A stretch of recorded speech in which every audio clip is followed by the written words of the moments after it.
Hey everyone, welcome to another episode of Foreplay Fireside. I'm here with Shahbaz from Venture Beyond. And what are we talking about today, Shahbaz? We are talking about how to build a awesome creative team to scale ads to infinity and beyond.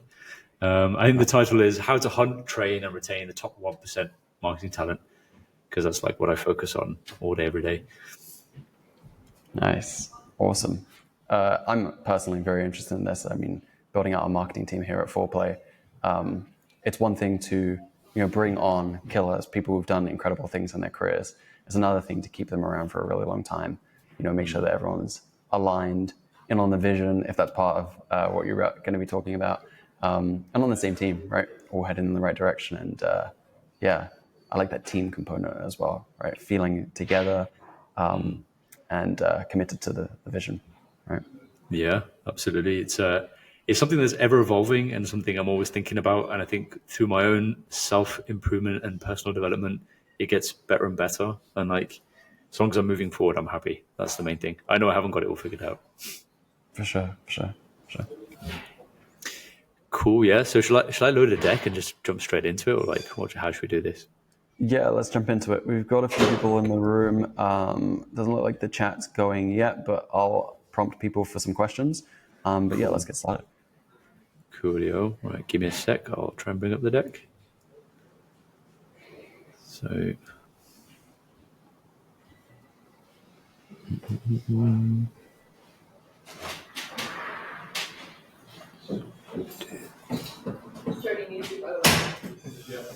Okay.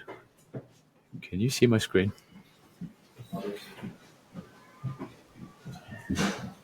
I can. Hello? Yes. Yeah, I can see. You can. Yeah. Okay. But right now so I see Riverside, I think, right now. Riverside. Okay. You can see the presentation now, right? No, it's still Riverside right now. Okay, hold on. Give me a sec. So,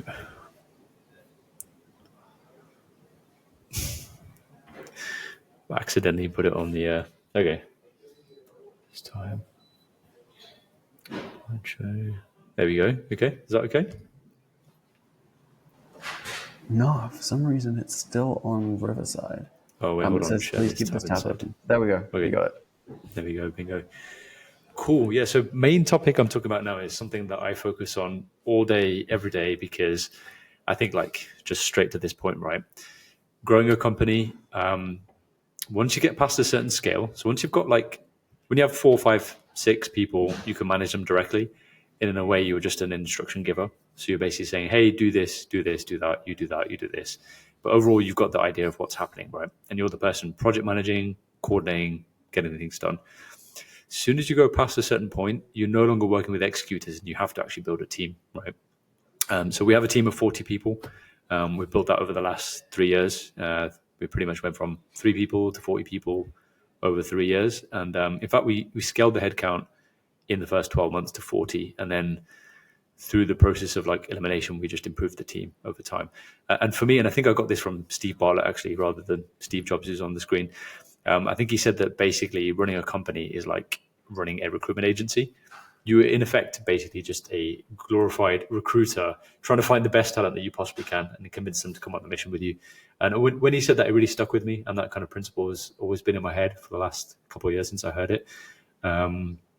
And it means that I put a disproportionate amount of time on recruitment personally. So I focus a lot of my attention on that. And I still attend all of the interviews. I still sign off on every single person that gets hired, even though it is time consuming. And I'm often reviewing all the challenges that people have done in the interview process, just because I know I'm the gatekeeper to make sure that the quality standard keeps increasing. And my goal is just to every single year, every single month, or whenever we do a round of recruitment, it's just to continuously improve the standard of the company. And if that happens month on month on month, then we're going forwards. And as long as I don't go backwards, we get to the top of the industry. That's it. It's a pretty simple formula. So that's why I've become really, really, really focused on getting this as good as I can, right? And I'd like to think I've done my 10,000 hours on recruitment. I've done thousands of interviews. I've been through tens of thousands of CVs myself personally. I've done hundreds and hundreds of screening calls.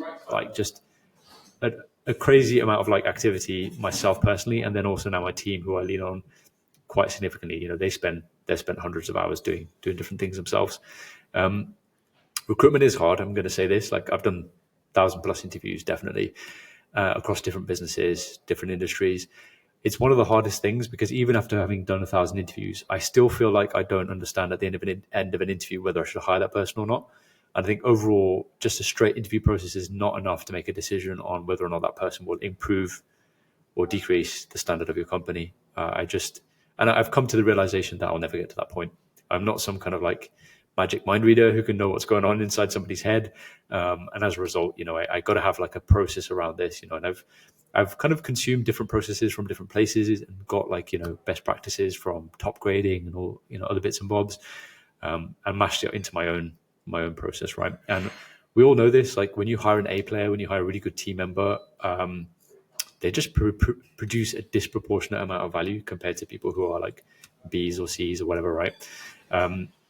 So I think finding those A players who are like, in my opinion, 1 in 100, because by default, like to get an exceptional person, they're going to be rare. You've got to put the effort in to find them. It's like collecting Pokemon, right? You know, you're only going to get the rare one if you really try hard to find them. And it's the same with teams. You know, you've got to go and find. You've got to take the effort to go and find. You've got to kiss a lot of frogs before you find the prince or the princess, right? So recruitment is tough. It's time consuming. And hiring a bad person means, you know, it's going to have such a negative impact in your company, especially when you're small and starting up in early stage. You definitely want to avoid at all costs a bad hire. In fact, I'd rather do the job myself than hire somebody bad and just assume that like it'll get better, because generally speaking, it doesn't. And then, yeah, so like, it's just, I guess, like kind of points over here, it says it's hard to test attitude and culture fit. It kind of comes back down to what I was saying about interviews. I think that people perform differently when they're under observation as to when they're not under observation. So you need to find a way of observing them when they're not under observation. So that's a kind of a key principle for me. So we've overall been hacking the process, and we've found a way which we feel is scalable. It's definitely repeatable. It doesn't involve like hours and hours and hours of my time like it used to. And I've got it down to the point now where I can pretty much attend a final interview with a candidate, review some of their work, and it might take me, 45 minutes basically for each candidate that I go through. And generally speaking, by the time a candidate comes to me, they're already very qualified and vetted, and probability of us hiring that person is relatively high. You know, usually 7 or 8 out of 10. A bit of background on me for anybody who doesn't know who I am. So CEO, co-founder of Venture Beyond. We're a growth marketing agency. We've kind of leaned away from being a marketing agency now. We're mainly focused on being an affiliate. So we spend our own money on ads. We spend hundreds of thousands of dollars every week on our own ads as an affiliate on Meta. And we've grown the team 3 to 40 people in around about 3 years. And yeah, we work in, what does that say there? Can you see my face on the screen here? Is this showing? Can you see that? Yeah, it's showing. Oh, okay, cool. So I think there's a bit blocked out, but it shouldn't be a problem. Some of the team, these pictures probably need updating because this is in our old office. Some of the brands we work with, blah, blah, blah. Always have to show this because people just don't believe you unless you show an ad account, right? So like, this is an account that we scaled from 30K a month in ad spend to 4.1 million over the 4 years working with them. And we got them into the disruptor category. So that means top 1% of brands worldwide. There's around about 1,000 brands in that list. So we get special support from Meta and access to their like highest level elite team of agents, or whatever you call them, Meta agents. Yeah. This is our general team structure. So, and I've shown this a few times before on previous presentations. So generally speaking, the growth team is like the brains behind the operation, you could think about it. And within that, the core roles are your creative strategists and your growth strategists.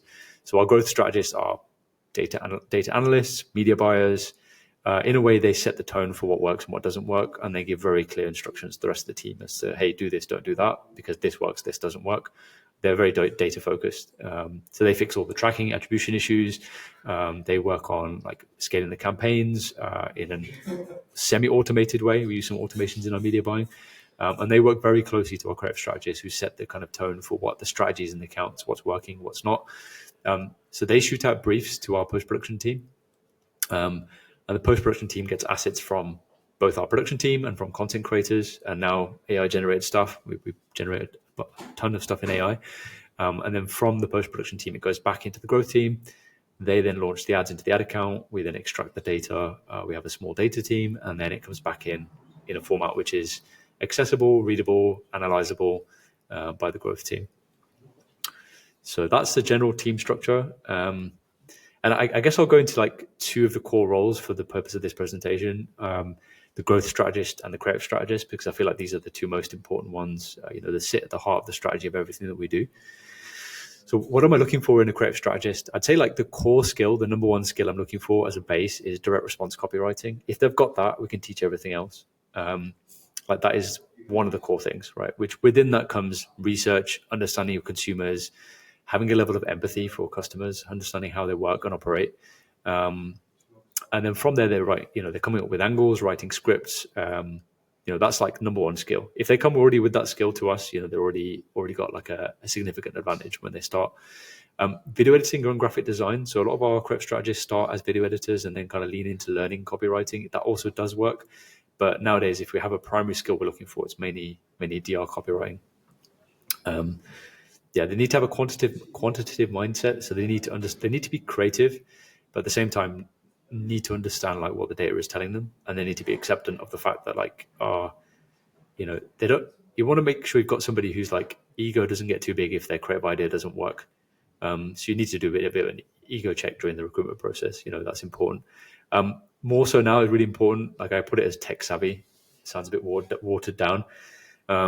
Check out people's typing speed. That will usually tell you like how tech savvy they are. Check out like what softwares they use for themselves. How much do they talk to ChatGPT in their spare time?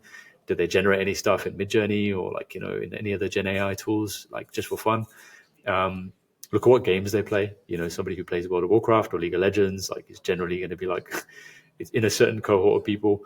You can make some generalizations about people, but there's truths to them. And then So just generally, I have to check here. That one pricked my ears, and I'm very interested now. So, somebody who plays these video games, is that like a favorable interpretation or an unfavorable? Oh yeah, is that a good thing or favorable? bad thing? But Nice. the funny thing is, I'll just say the things that you shouldn't say, right? But the truth is, there's certain mentality behind people who are willing to hack and do something like continuously to get a result, right? And like to get good at those games, you've got to be able to like, really, really hack and sit there for hours and hours and hours, right? And so like if someone's like a level 200 in League of Legends or something, like I don't know what the levels are, I don't play it. Right. I could tell you now they've got a certain mentality, and if you can align them towards a goal that puts money in their pocket, and get them to apply that same logic as to like how they play games, or that same feeling as to how they play games, into the work they do, and you can make them successful off the back of it, you're going to get an absolute fucking top performer. You know what? I couldn't agree more. It's interesting because I'll tell you a little bit of my background. This is not so much of my background; it's just my past life. I had an ex-girlfriend that was a professional League of Legends player, and she got me into it. I think it's the worst habit I ever developed because it's very easy to get sucked in. And then I realized I was running my business at the time. I was like, I'm spending too many hours playing League of Legends. I need to stop. So I had to separate myself from this like little gaming addiction that I developed. Right? It was good fun, and it was fun to climb up the ranks. But I couldn't agree more with the idea that you need that addictive personality that's always looking to ascend to get better. But I couldn't. I think this a very similar thing of my little brother's a competitive bodybuilder. Right? He's not so much of a little brother anymore. He's more like a big brother. But I think that young people, going through university, their first jobs, that grow up with exercise as part of their, or some sort of sporting endeavor or exercise as part of their foundation, have all of the component parts to being successful, right? Yeah. The commitment, the total accountability. There's just a bunch of the hard work, right? Not particularly enjoying things, still doing it even when you don't feel like it. All that, the resilience, right? But also the best excuse not to improve their lives, right? Because they're just going to maybe continue to be obsessed about this one thing, their physique or their sporting endeavor, right? Their performance in the sport, right? Yeah. Maybe that doesn't improve their lives. They become a professional sports person. Most people don't, right? So I think that some of these things can be great indicators of a person's ability to be persistent, right? And to have those attributes that you need to be successful in something. But then they can also be the best excuse for not doing that thing, right? That's interesting. If you, for example, work with Yeah, somebody who's addicted to video games, then yeah, maybe they're just trapped in video games as opposed to their yeah. work. It's an interesting dichotomy, and we actually it's funny because like for a remote team we use Time Doctor and we have screenshots, right, so we can see what people are doing. And a guy was playing League of Legends on his second screen whilst he was meant to be editing videos, and we had to fire him, of course. And if there's ever an argument towards like screen tracking and surveillance, like that was definitely something that cemented it for me. And people have mixed opinions on this. Like I have a pretty strong opinion on it now. I think it depends on the role. But anyway, yeah, I totally agree with you. It can go one of two ways, right? But I think if you can show people a way that is better than the way that they're living, and you can give them a light towards something that's going to get them what they want, and you can be the person or the team or the company that provides that, you're going to go far. And I think you just got to align people towards that. And it's a constant process. It's not like something you're like, hey, here's the vision, here's what we're doing, go and do it. It's like continuously beating the drum. Like, this is what we're doing. We're at the edge of our industry. We're going to be the best. We're doing all this AI stuff that nobody else is doing. Like, if you want to be elite, you've just got to stay elite, right? And you've got to keep hacking at it. And you've got to create accountability around that. And the way I see it is like, you know how personal trainers get good results with people because they just stick to the process? Because once you're financially committed to something, you're just going to do it. It's the same with working in like a top 1% company. It's like you have to hold high levels of accountability for getting things done. And that's what I'm trying to build every single day, which by default then means that I have to be accountable. So my personal trainer for personal development in life is just having a business, because like everybody around me holds me accountable to the standards that I set for myself. Right. Yeah. At least that's how I feel about it. Yeah, I like some of the things that you're doing with your team as well in terms of tapping into that psychology, right? If you have somebody who has a natural inclination towards obsession around getting better, and then you can tap into that psychology, the same psychology that might be working in video games, right? That short feedback loop, those regular dopamine hits, right? And bring it into the day-to-day role.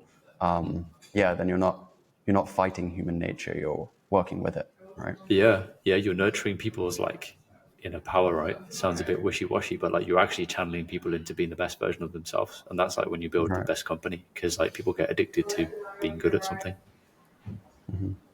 You know, I Awesome. have one guy in our team who so he works with us remotely now, but like he's super into all the AI generation stuff. And so I work very closely with him to like test out the different tools, see what's working, build custom flows in Comfy UI. I can tell he just genuinely is impassioned by the process of creating with AI. And so for me, like, I'd be silly to give him other types of work now. So I just try to just remove all of the responsibilities and get him to just double down on that. And I know that he's like feeling good about that. So it's also about finding what resonates with people and putting them in the right role. That's also important, because different people will value different things. And like, you come to realize that later on in life, when I sound like an old person now, but you come to realize that when you can't motivate everybody in the exact same way. And so like, you've got to use different messaging and different tactics for different people. Yeah. There's a through line there with marketing somewhere. Yeah. 100%. Recruitment is a marketing funnel. And I'm going to talk about that in a second. So I'll come to it. Awesome. So yeah, how we used to do things. So typical Indeed, LinkedIn, job posts, online interview, a test, a final interview, hire and train. But like, it just wasn't quite working. This is quite a typical process that most people follow.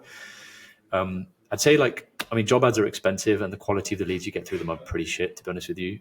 Agencies are absolute fucking waste of time. Don't ever use them. Sorry, all the agency owners who are my friends, but like recruitment agencies, sorry. Like I've tried 7, 8, 9 of them, and they've all been absolutely useless. They don't take any accountability for the result. So I think that because your people are the most important thing in a company, like, you need to internalize that. You need to be absolutely like excellent at doing that. I can understand the use case for a recruitment agency as you scale. When you've got 100, 200 people, you need to widen the pool of people who have a network who can contact other people. I get that. But when you're kind of sub 100 people, I do not think you should be using a recruitment agency. It's a bad idea. And then, why it doesn't work. Filtering CVs takes ages. That's like such a cumbersome process. There's no really good way of finding an actual culture fit. And like, often you end up in a situation where you hire the wrong person. You've got to churn through them, right? And what have I got here? So yeah, I guess what our constraints were for recruitment. So I set this challenge. This was something we overhauled. The recruitment process is something we overhauled over the last 6 months. And I sat down with two of my team in operations and I said, look, the goal is this. This is the ultimate constraint. I want the top 1% of people. I do not want anything else. Like, I'm not going to accept anything that is like 2%, 3%, 4%. I want the top 1%. If you bring me somebody who's not top 1%, they should just not even come in for an interview. And the other constraint was like, I wanted to have a physical office because I feel like the level of human connection and interaction you have in a physical office makes such a difference to like problem solving that you just cannot get working remotely. And I've done both. I've worked remotely. I've worked in house in real life. And like, I know that there's some things that can be done remotely, repeatable tasks, maybe a task where there's like very defined start and end point. But in terms of like getting people to actually problem solve, I think you need them physically in person. I don't think there's any compensation for that. And by the way, could you say something? Because I think my earphones might have just died. I can still hear you, buddy. Oh, okay. One of my earphones is still working. That's fine. So yeah, I wanted a physical presence in the office. And so I literally set up an office like 20 seconds walk from my home, which is super useful for me. And we have around about 2/3 or half to 2/3 of our team here and the rest remote doing more functional roles. And yeah, kind of key constraints. So get me the top 1% of people. We've got to have a core team of strategists in the office. And we've got to make sure that every single person who comes on board is a quick learner and easy to train. That's the ultimate remit, right? So I don't care about skill. So I got this from Ray Dalio, right? So it's like you're hiring for aptitude, attitude, and skill. Like, I genuinely don't care about skill. All I care about is the attitude and aptitude. So attitude is somebody willing to learn? And aptitude is, can somebody learn? So if you've got a willingness and an ability to learn, like, you're going to figure things out very quickly. In fact, I think like having too many skills is a deficit. If I take on somebody who's got 15 years experience doing something, they're going to do it in a random way that is just like not how we do things. I'm not saying that experienced people can't bring value to the table, but I find them just so much harder to train and more difficult to kind of mold into what you want. So we have like two different methods to recruit creative strategists at the moment. So we have junior hires and senior hires, right? So senior hires are through headhunting or through networking. Networking is usually when you're going to find your best people because you get to know them, they hear what you're talking about, they outreach to you, etc. But more specifically, recently we've been focused on junior hires. So this is where we have an internship, which we called a questship, which I'm going to explain in a second, and also through networking as well, mainly through universities. So how does the questship work? So we put up a job ad as usual, but we actually position it as an internship, and it's an unpaid 1-week internship. We do cover some travel expense if people are coming from far. All we have is a screening call. So, we'll usually go through a few hundred candidates on CVs, and then we'll get down to maybe 50 screening calls. And then we'll have around about 15 people turning up for this 1-week questship. And by the way, it's like, you have to be careful because unpaid trials are like not legal. But what we're doing is we're giving them like basically free education, free training for a week. And at the end of it, they get a reference as well. So they can go and use that training and do whatever they want. But the whole idea for us is it's like a soft recruitment exercise. And when we have a cohort of 15 people, we're aiming to recruit 1 or 2. We only want the top 1 or 2. We do not want all of them. We don't want 5. We just want 1 or 2. That's it. And they usually emerge, right? Cream rises. They usually emerge from the process. And the good thing is they are already pre-trained through this process. So imagine it's like, we're going to take on a new creative strategist. We're going to have to train them up anyway. So why not just train them up during the recruitment process? So that is basically what we do. So we apply a week of training. There's a challenge at the end, which helps us to assess them. And at the end of it, they're ready to go, to jump straight into the process of work. So what does this look like? And I did make a LinkedIn post about this. If anyone wants to have a look, there's a more detailed agenda of what's included within the 5 days. So day 1 is very much so getting stuck into the tools of what we use. So we use so many different tools like Ads Manager, Foreplay, Motion, GA4, ArcAds, VO3, Runway, Midjourney, 11 Labs, File.ai, N8N. There's so many different tools that we use. So we try and showcase all the different tools on day 1. And usually if people stare blankly at the screen and are like clicking around, don't understand what's going on, it means they're not tech savvy enough to actually be a CS in this company. If they're like, oh, how does this work? How does that work? Oh, I've tried this thing. Or can you explain how that setting works? You immediately get the sign that they're going to be able to pick up software very quickly. Within our industry, we know that being able to use new softwares and new tools is like a key component of being a really good CS. So we give them a crash course on that on day one. We see how they kind of interact with the softwares. We also cover the general principles of like how we work and what we do, etc. Day two, we really focus on direct response copywriting. So we teach them all the basic frameworks of copywriting. We go through breakthrough advertising principles. We explain how that all works. And we get them to do 10 or 15 mini quests throughout the day where they've got to do a bit of copy and submit it. We actually use a WhatsApp group, and they submit their bit of copy in the WhatsApp group. And at the end of the day, we assess it and have a look at like how they've done, right? We teach them the basic principles of marketing. You've got to remember people come in at different levels of experience. Some people with literally zero experience in marketing whatsoever, and we take them on even if they don't. Some people have been doing marketing for a year or so. And then we take them through our research process. We explain exactly how we do research, like what we do in Reddit, what we do with ChatGPT, what prompts we use, how we do review mining, how we look at ad comments, like how do we bucket people into different avatars. We go through all that stuff during day two. And then we focus towards the afternoon, we focus more so on ad creation. So we tell them about like the different Gen AI tools. We get them to actually make some stuff as well. And we explain the principle of like what is a hook, like what is pacing, like what makes a good visual, what's a headline, what's a subheadline, and what's visual hierarchy. We explain all these core principles to them. And the whole idea is in day one and day two, we're absolutely overloading them with information. It's so dense in information that some people just can't keep up, and they fall off the process. And people do actually leave the process. That's fine. Then day three and day four, they get split into groups and they do a quest. And the quest directly mimics the work they do day to day as a web strategist. So they've got to build an ad plan, which is basically a plan for the week, what ads they're going to make. They propose a bunch of new concepts and a bunch of iterations based on some previous ads in a brand's ad library. And they each get a product. And they have to make an ad plan and then some ads off the back of it. So they go and shoot the ads as content creators. They go and edit them and they go and get them ready for us and they put it into a presentation. So it's very time intense. And the best groups, they often like work late hours and they kind of have to do the extra bit, go the extra mile. And we observe that, we see how they're doing in that process. And then day five, they do presentations. So it's a good kind of test of communication skills, presentation skills if they're working with clients, although we're doing less of that now. We're working more as affiliates.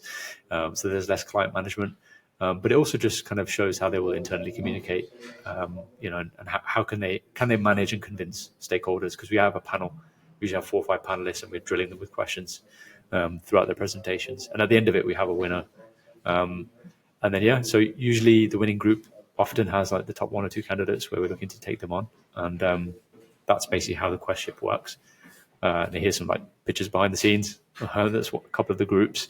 So I do some of the teaching on day 1 and day 2, but now I've like shifted some of the teaching to the team, and I do a little bit, and I've kind of narrowed that down over time. So I'm only doing some small parts. These are some of the guys that we hired through the questship.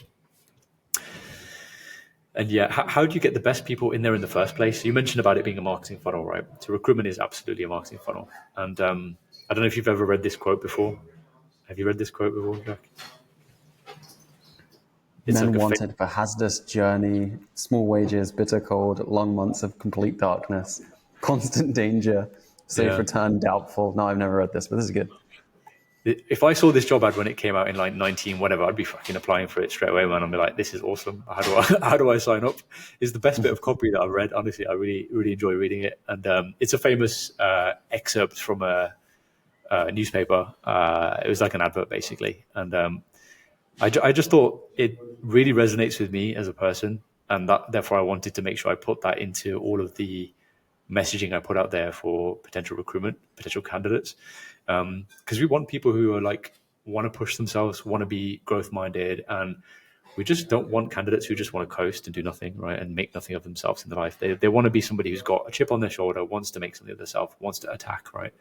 So like literally this headline that I wrote for the careers page, no corporate nonsense, no old fashioned hierarchy, and no micromanagement.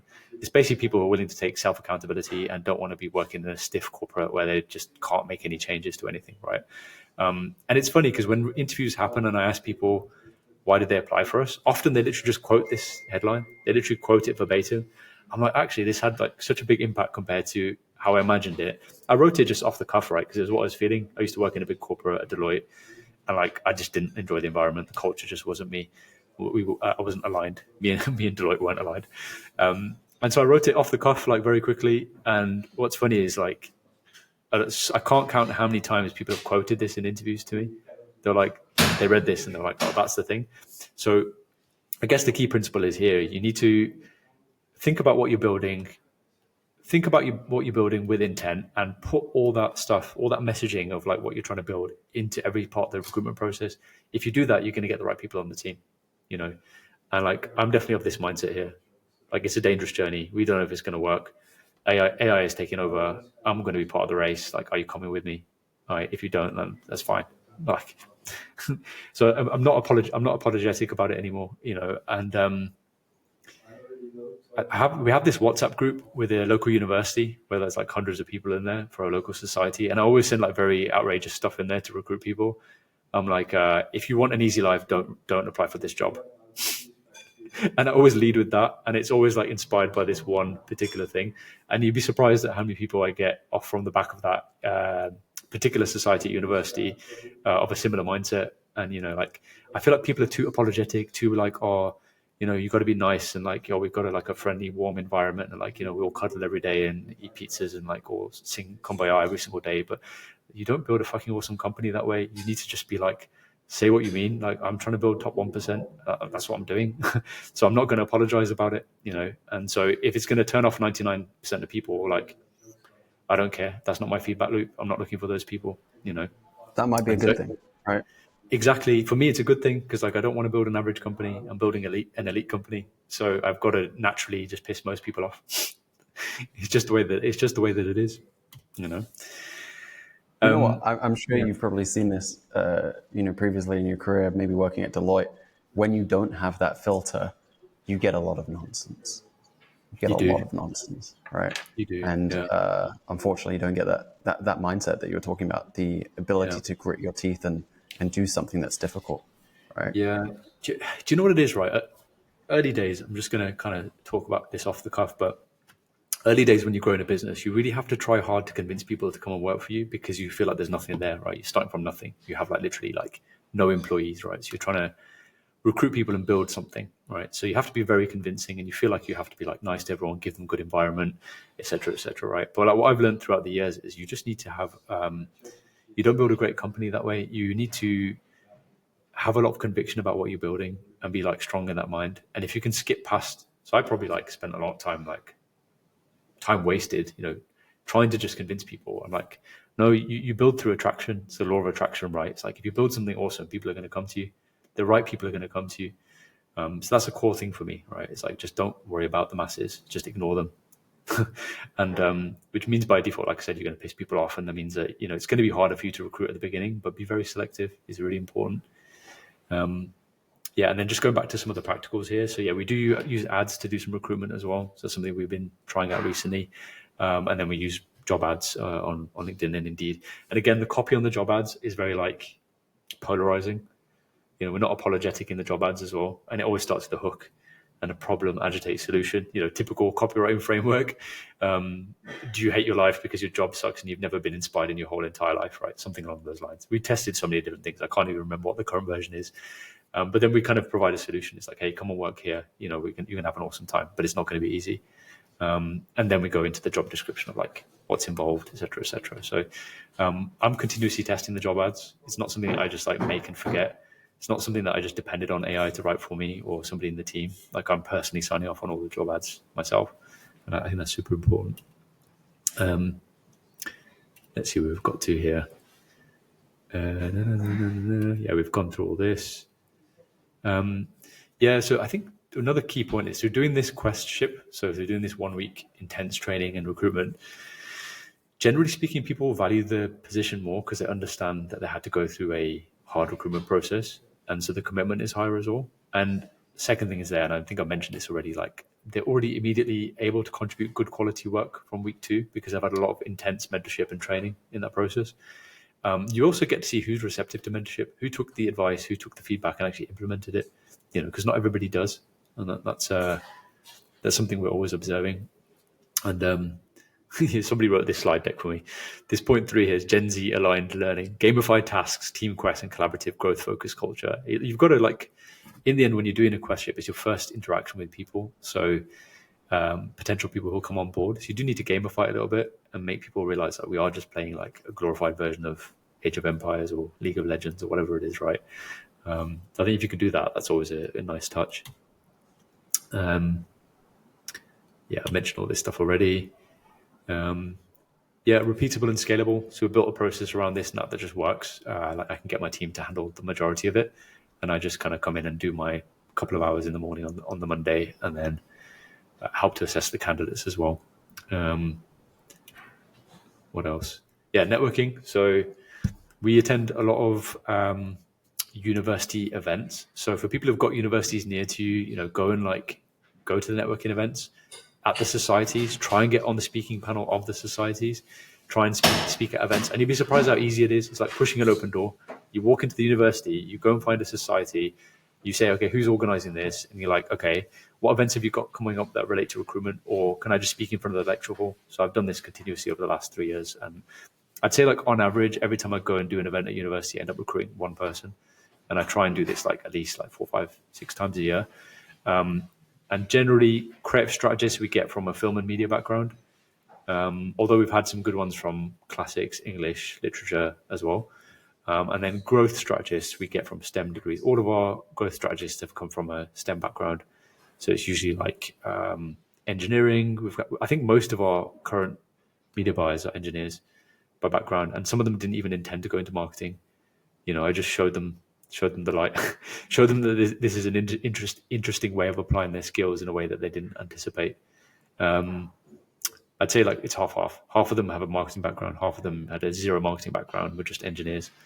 So I'd say that's a key kind of like key component of a good growth strategist is they've got to be like very analytical, numbers driven, hypothesis focused, a bit cold blooded, right? It's like, oh, did the numbers work or did they not work, right? I don't care about your crazy idea. Like, show me the money. Is it printing? Is it like making contribution margin, right? Show me the actual tangible numbers. Can you track it? Don't go based purely on sentiment, go based on facts. Yeah. So I think also the point made here is like, it's good to have a diverse range of recruitment activities going on. So we have some from universities, some more experienced, and then some people who are like completely junior.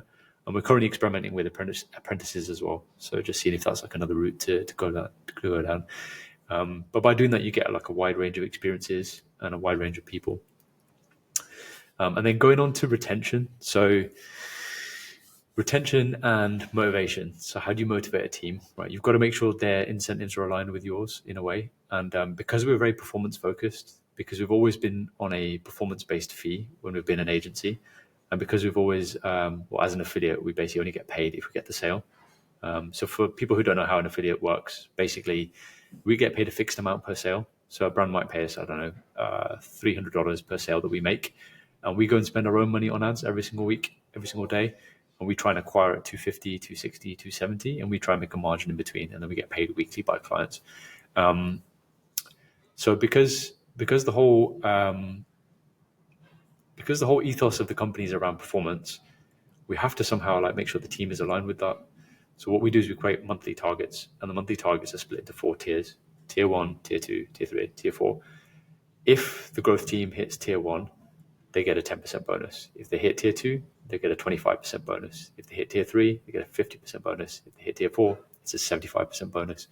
But we make it conditional on people being out of probation, generally speaking, and if they're performing well. If they're on a performance improvement plan, they're not eligible. And the whole idea here is we're just trying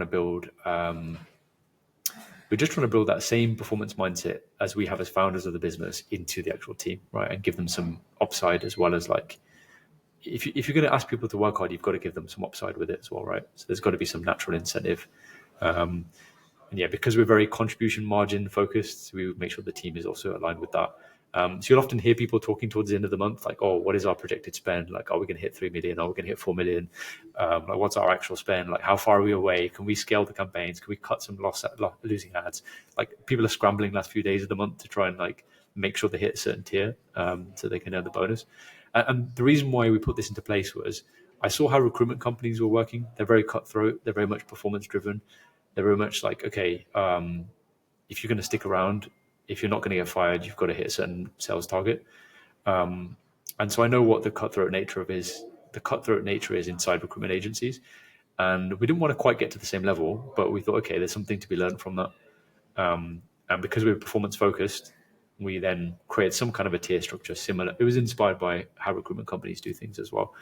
And then how to improve culture. I mean, this is just general stuff. I think this is nothing new. Like, just talk to your team, spend time with them, find out what their problems are, see what's interesting them at work. Actually give a shit. Like, spend time walking around, talking to people, and go the extra mile. And do outside of work as well as inside work. Some of the best problem solving I've had has been like when I've been up a mountain talking to somebody about some shit we're trying to solve, or like making a fire in the woods. And like just we end up talking about work randomly because we're all inspired by what we do. So like it just comes up randomly without us even being at work, right? And I think that's super powerful. And then so I think I mentioned I've mainly focused on the recruitment strategy around creative strategists.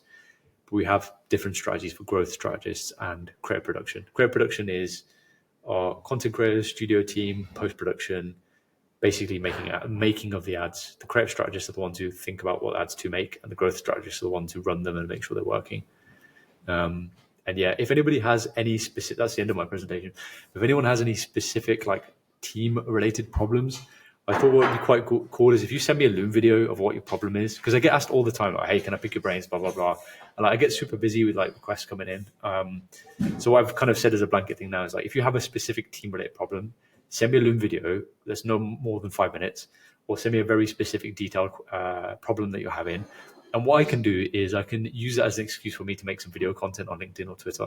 So like it just kills two birds with one stone, right? So I'm trying to like double up. Like, I can't do things for free anymore, right? My time is too valuable. I've just got too much stuff to do. So if somebody's got a detailed problem, I'd always happy to solve problems, but I'll just do it publicly. I won't talk about your company publicly, but I can just anonymize it. So I'm more than happy to do that. If you want to find me, LinkedIn, Twitter, just scan the QR codes. And then, I started a podcast recently. So if you've got a brand and you want to share your story and you're doing at least 2 million in revenue, come talk to me because I'd love to have you on the podcast. And that's me. So it is you. Yeah, there you go. You made got a couple of questions actually. Go on, don't mind. Go for it. One from Josh here that's does location create a restriction on the caliber of talent you can acquire? That's a fucking awesome question, because I got asked that question by several people. Even my business partners asked me that, right? I would say that there's amazing talent. If you go to any big city where there's enough population, so like we live in a city where there's like 1.5 million people, by default, you're going to have amazing people in that city. And like I said, like we don't take on people who just have come from a marketing background. We just look for attitude and aptitude. Everything else could be trained. So in answer to that question, like yes and no. If you want somebody who's like just executing on a role, so for example, we have video editors, but we're more than happy to hire them remote because they can come in, follow a brief, execute it, send it back to our team.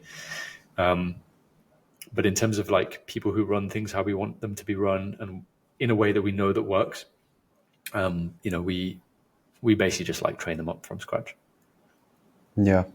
I like that. We've got another one from Peter here. This is great.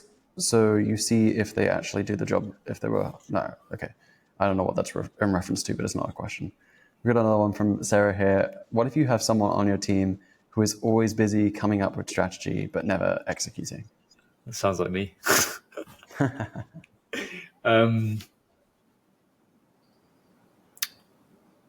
You need a balance inside a team, right? You do need some people who come up with the crazy ideas. And usually speaking, like you want a balance. If everybody's coming up with ideas all the time and nobody's executing, nothing happens. If nobody's coming up with ideas and you have just a team of executors, you're just it's a race to the bottom, right? So you need an inventor inside the company. You need inventors inside the company. You need people who are innovative, right? But the ratio is like I don't know what the exact ratio is, but you could say like 5% or 10% of people come up with the most innovative stuff. And then you have like a layer of execution underneath that or with that. But it's also about seeing innovation happening within the team and then pulling that upwards, figuring out if it works, and then distributing it back downwards. That's how I like to look at things. I like that. Yeah. Do you have in your team at Venture Beyond people who both work on strategy? And I think this is tricky when we talk about words like strategy, because it's like, what does it mean? Maybe it means something different to different people. In my mind, strategy is the map, drawing the map of like actions that are going to happen to get you from A to B. It's the plan, right? Do you have people who are planning and also acting, also executing?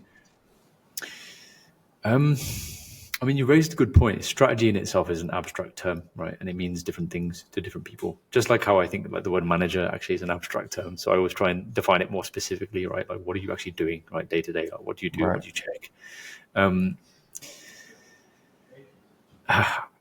I'd say like the people within the growth team are responsible for the strategy, right? But they're also they have responsibility for the overall execution. So it doesn't mean they have to execute everything, but sometimes they do their own briefs where they edit things or shoot content or whatever.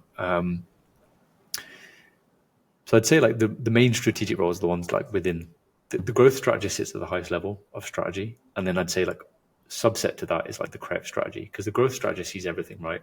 Creative strategist sees their part of it, right? So the growth strategist really sets the direction for things. And I think that's what honestly makes a really successful e-com company. Let the media buyer, let the growth strategist dictate the strategy. Just let them do it. I like that. I Yeah. like that. I think this is important, and this is probably why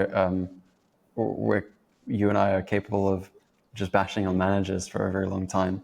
That if you have growth strategists in your organization who their job is to draw the map that is likely to produce the outcomes for the brands that you're working with, right? And part of drawing that map is, I don't know, multiple people doing multiple things. Let's say making static ads, making image ads for a brand that you're working with, right? If they ask for one ad from your designer, one of the designers, a designer on the team, and they get it back and it doesn't meet their expectations. And then they have to go back to that designer and ask for it again and say, hey, could you make these changes? And before you know it, they spent a week going back and forth with this one designer on one ad, right? That strategy is bad, right? It's not successful. It's made everything very long and expensive, right? And that's actually kind of the job that a manager would come in to fix, because your strategist, it hasn't created a strategy that actually produces the outcomes, the required fuel, the gas in the tank to achieve those outcomes for the brands that you work with. So it's the strategist's job to find a better way than asking for ads one at a time from the creative team, right? Maybe that's asking for multiple. Maybe that's engineering a system of procuring ads that isn't quite as laborious and drawn out as back and forth in project management tools or with managers, not getting the product that you need, right? Yeah. How can I put this? It's like there's so many people doing like cookie cutter creatives, right? Where they're just briefing a content creator with a generic brief, getting it back, going to post production, pushing it out on ads and setting a cost gap and launching it, right? I'm like, okay, that's cool. But like, have you really thought about like contribution margin? What is actually moving the needle? Like you're just doing this thing again and again, right? And I think that this is like often where there's a disconnect. When you have brands who've got a creative team and then like a media buying team and they're separate and not connected. It also even happens with agencies where like you hire an agency and they've got two separate teams that do different things, right? If those two things are not deeply embedded and they're not talking every single day, every single week, you're going to run into problems because you're just making stuff for the sake of making it, right? And even with AI now, it still costs money to produce and run creative, right? Every test is going to cost you ad dollars. And the physical production of an ad, somebody's still got to press the buttons if it's AI. And if it's not AI, somebody's got to sit there and shoot it and edit it, right?